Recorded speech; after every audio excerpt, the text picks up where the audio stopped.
ഏതൊരു ട്രെയിൻ യാത്രയിലും നിങ്ങൾ എന്തായാലും റെയിൽവേ ട്രാക്കിൽ നോക്കത്താ ദൂരത്തോളം കൂട്ടിയിട്ടിരിക്കുന്ന കല്ലുകളുടെ പീസുകൾ കണ്ടിട്ടുണ്ടാവും.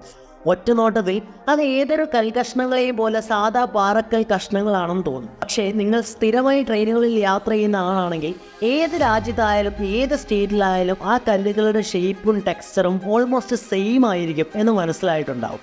ഭൂമിയിലെ മൊത്തം റെയിൽവേ ട്രാക്കുകളിലെ കല്ലുകളും ഇതുപോലെ തന്നെയായിരിക്കും. എന്താണ് ഇതിന് പിന്നിലുള്ള കാരണം?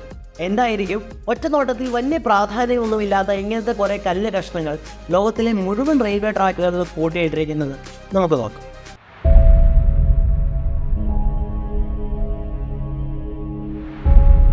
റെയിൽവേ ട്രാക്കുകളിലുള്ള ഈ സ്റ്റോൺ പീസിനെ മൊത്തത്തിൽ വിളിക്കുന്നത് ട്രാക്ക് ബാലസ്റ്റ് എന്നാണ്. ഈ ട്രാക്ക് ബാലസ്റ്റിലാണ് സ്ലീപ്പേഴ്സ് അല്ലെങ്കിൽ റെയിൽവേ പാളങ്ങൾ നിരത്തിയിട്ടിരിക്കുന്നത്. നിങ്ങൾ കണ്ടിരിക്കാൻ സാധ്യത ഉള്ളതുപോലെ തന്നെ ഈ കല്ലുകൾ പാളത്തിന്റെ അടിയിലും ഇടയ്ക്കും വശങ്ങളിലുമായി നിറച്ചിട്ടിരിക്കും. ഈ ട്രാക്ക് ബാലസ്റ്റിന്റെ തിക്നെസ് എന്ന് പറയുന്നത് യൂഷ്വലി 25 മുതൽ 30 സെന്റിമീറ്റർ വരെയാണ്.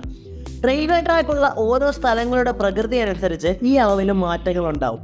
സാധാരണയായി ട്രാക്ക് ബാലസ്റ്റിൽ പൊട്ടിച്ച പാറക്കല്ലുകളാണ് ഉപയോഗിക്കുന്നത്. പക്ഷെ ചില സാഹചര്യങ്ങളിൽ ചുട്ട കളിമൺ കഷ്ണങ്ങൾ പോലെയുള്ള വസ്തുക്കളും വിരളമായി ഉപയോഗിക്കാറുണ്ട്. എന്തായാലും നമ്മൾ മനസ്സിലാക്കേണ്ട കാര്യം, വെറുതെ കുറേ കല്ലുകൾ കൊണ്ടിട്ടാൽ ഇതിൻ്റെ പണി കഴിഞ്ഞു എന്ന് പറയാൻ പറ്റത്തില്ല. കാരണം ഈ ട്രാക്ക് ബാലസ്റ്റിന് ഈ കല്ലുകൾക്ക് പ്രത്യേക സൈസും ഷേപ്പും ടെക്സ്ചറും ഉണ്ടായിരിക്കും. ഇവയുടെ സർഫസ് സ്മൂത്ത് ആയിരിക്കില്ല, പ്രതലം സ്മൂത്ത് ആയിരിക്കില്ല, കൂർത്തിരിക്കുന്നവയാവും. അതുകൊണ്ട് തന്നെ ഈ കല്ലുകൾ തമ്മിൽ ഇന്റർലോക്കായി ഒരു സ്ഥലത്ത് ഒന്നിച്ചു നിൽക്കും.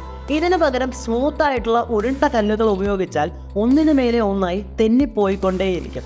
റെയിൽവേ ട്രാക്കുകൾ സ്റ്റീൽ കൊണ്ടാണ് നിർമ്മിച്ചിരിക്കുന്നത്. പക്ഷെ മറ്റ് മെറ്റാലിക് ഭാഗങ്ങൾ കാലാവസ്ഥ മാറുന്നതനുസരിച്ചും കാലാവധി തീരുന്നതനുസരിച്ചും തുരുമ്പെടുക്കുകയും ദ്രവിക്കുകയും ചെയ്യുന്നു. ഈ ട്രാക്ക് ബാലസ്റ്റിന്റെ പുറകെയുള്ള മെയിൻ ജോലി എന്ന് പറഞ്ഞു കഴിഞ്ഞാൽ റെയിൽവേ ട്രാക്കുകളെയും അതിൻ്റെ ഭാഗങ്ങളെയും സംരക്ഷിക്കുക എന്നുള്ളതാണ്.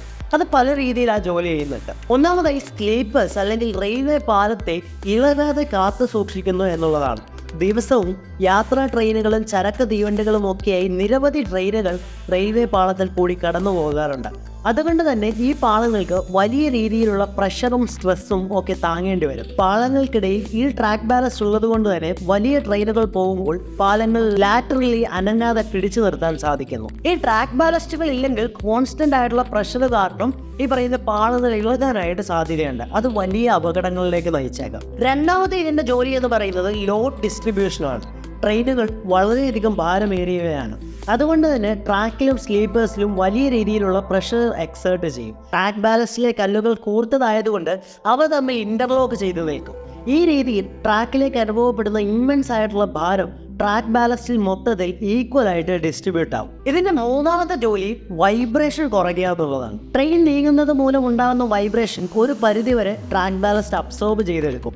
ഈ കല്ലുകൾ നൽകുന്ന കുഷനിങ് എഫക്റ്റ് കാരണം യാത്രക്കാർക്ക് സുഖമായി യാത്ര ചെയ്യാൻ സാധിക്കും. ഇത് നമുക്ക് സ്വയം പരിശോധിച്ചറിയാവുന്നേ ഉള്ളൂ കേട്ടോ. അത് അതിനായിട്ട് ഈ ട്രാക്ക് ബാലസ്റ്റ് ഇല്ലാത്ത സ്ഥലങ്ങളിലൂടെ ട്രെയിൻ പോകുമ്പോഴുള്ള ആ ഒരു അനുഭവം നോക്കിയാൽ മതി. ട്രാക്ക് ബാലസ്റ്റ് ഉള്ള സ്ഥലങ്ങളിൽ ഇല്ലാത്ത സ്ഥലങ്ങളിൽ നോക്കുകയാണെങ്കിൽ ട്രാക്ക് ബാലസ്റ്റ് ഉള്ള സ്ഥലങ്ങളിലായിരിക്കും നമുക്ക് കൂടുതൽ കംഫർട്ടായിട്ട് വൈബ്രേഷൻ കുറഞ്ഞിരിക്കാനായിട്ട് സാധിക്കുക. ഇതിൻ്റെ അടുത്ത ജോലി പ്രോപ്പർ ഡ്രെയിനേജ് ഉറപ്പുവരുത്തുക എന്നുള്ളതാണ്. മഴ മൂലമോ മറ്റോ റെയിൽവേ ട്രാക്കുകളിൽ വെള്ളം കയറി മൂടിക്കിടന്നാൽ അത് ട്രെയിനുകൾക്ക് ഭീഷണിയാകും.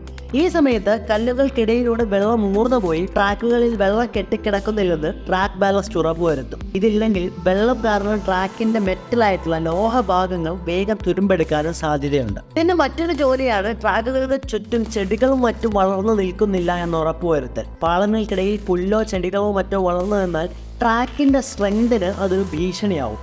ട്രാക്ക് ബാലസ്റ്റിലെ കല്ലുകൾ ചുറ്റും കിടക്കുന്നതുകൊണ്ട് തന്നെ വലിയ രീതിയിൽ ചെടികൾക്കൊന്നും വളരാനായിട്ട് അവിടെ സാധിക്കില്ല. ഇതിന്റെ അടുത്ത ഗുണമാണ് നോയ്സ് അബ്സോർപ്ഷൻ. ഓടുന്ന ട്രെയിനുകൾ വളരെയധികം ശബ്ദത്തിലാണ് പോകുക, പ്രത്യേകിച്ച് ട്രെയിനിന് പുറത്ത് നിൽക്കുന്നവർക്ക്. ട്രാക്ക് ബാലസ്റ്റിലെ ഈ കല്ലുകൾ ഒരു പരന്ന പ്രതലത്തിനേക്കാളും കൂടുതൽ സർഫസ് ഏരിയ പ്രൊവൈഡ് ചെയ്യും. ഇത് ശബ്ദം അബ്സോർബ് ചെയ്യാൻ സഹായിക്കും. ഇത് നമുക്ക് നേരത്തെ പറഞ്ഞ പോലെ പരിശോധിക്കാൻ സാധിക്കുന്നതാണ്. അതായത് ഈ കോൺക്രീറ്റ് ചെയ്ത സ്ഥലങ്ങളുണ്ടാവും, ഒരു ട്രാക്ക് ബാലസ്റ്റ് ഇല്ലാത്ത സ്ഥലങ്ങൾ. ആ സ്ഥലങ്ങളിൽ കൂടി പോകുമ്പോൾ ഈ ട്രാക്ക് ബാലസ്റ്റിനേക്കാളും കൂടുതൽ സൗണ്ട് നമുക്ക് ട്രെയിനുകൾക്ക് അനുഭവപ്പെടും. ഇതിൻ്റെ ഏഴാമത്തെ ഗുണമാണ് ചൂട് മൂലമുള്ള വികാസം കുറയ്ക്കുക എന്നത്. വേനൽക്കാലത്ത് റെയിൽവേ ട്രാക്കുകൾ ചൂട് കാരണം വികസിക്കാൻ ശ്രമിക്കും. ട്രാക്ക് ബാലസ്റ്റിന് ഇത് സേഫ് മിനിമത്തിൽ കീപ്പ് ചെയ്യാൻ സാധിക്കും. അങ്ങനെ ട്രാക്കിൻ്റെ സുരക്ഷയും ഉറപ്പുവരുത്താൻ സാധിക്കും. അതുപോലെ തന്നെ ട്രാക്ക് ബാലൻസ് ട്രാക്കിനെയും സ്ലീപ്പേഴ്സിനെയും സംരക്ഷിക്കുക മാത്രമല്ല ചെയ്യുന്നത്, യാത്രക്കാരുടെ കംഫർട്ടും സുരക്ഷയും ഉറപ്പുവരുത്തുകയും ചെയ്യുന്നു. ഇനി നമുക്ക് ട്രാക്കുകളാണെന്ന് തോന്നും ഈ കല്ലുകൾ കൊണ്ട് ഒരിക്കൽ അവിടെ കൊണ്ടിട്ടാൽ ഇതിൻ്റെ പണിയെല്ലാം തീർന്നു. പക്ഷെ അങ്ങനെയല്ല സംഭവം. ട്രാക്ക് ബാലൻസിൽ ഒരുപാട് ചെളിയും പൊടിയും ഒക്കെ മൂടിക്കഴിഞ്ഞാൽ അത് ഇതിൻ്റെ എഫക്റ്റീവ്നെസ്സിനെയും ബാധിക്കും. റെയിൽവേ ട്രാക്ക് പോലെ തന്നെ ട്രാക്ക് ബാലൻസിനും റെഗുലർ ആയിട്ടുള്ള മെയിൻ്റനൻസും ക്ലീനിങ്ങും ആവശ്യമാണ്. ചില സമയത്ത് ആവശ്യമെങ്കിൽ പുതിയ കല്ലുകളും കൊണ്ട് നിറയ്ക്കാറുണ്ട്. ബാലൻസ് ക്ലീനേഴ്സ് എന്നറിയപ്പെടുന്ന ഇത് ക്ലീൻ ചെയ്യാൻ വേണ്ടി മാത്രമുള്ള മെഷീൻസും നിലവിലുണ്ട്. ഒറ്റനോട്ടത്തിൽ വലിയ പ്രാധാന്യമൊന്നുമില്ലാത്ത ഈ ചെറിയ കഥകളാണ് കോടിക്കണക്കിന് ആളുകളുടെ ജീവിതത്തെ ബാധിക്കുന്ന ഒരു ഇൻഡസ്ട്രിയുടെ നട്ടെല്ലെന്ന് പറയുന്നത്. സോ ഈ വീഡിയോ ഇൻഫോർമേറ്റീവ് ആയെങ്കിൽ ഒന്ന് ലൈക്ക് ചെയ്യുക, അഭിപ്രായങ്ങൾ കമൻറ്റുകളിൽ എഴുതുക. അതുപോലെ നിങ്ങൾക്ക് വേണ്ട കണ്ടൻസ് ഇതിനെപ്പറ്റിയാണോ വീഡിയോ വേണ്ടത് അതൊന്ന് കമൻറ്റുകളിൽ എഴുതി അറിയിക്കുക.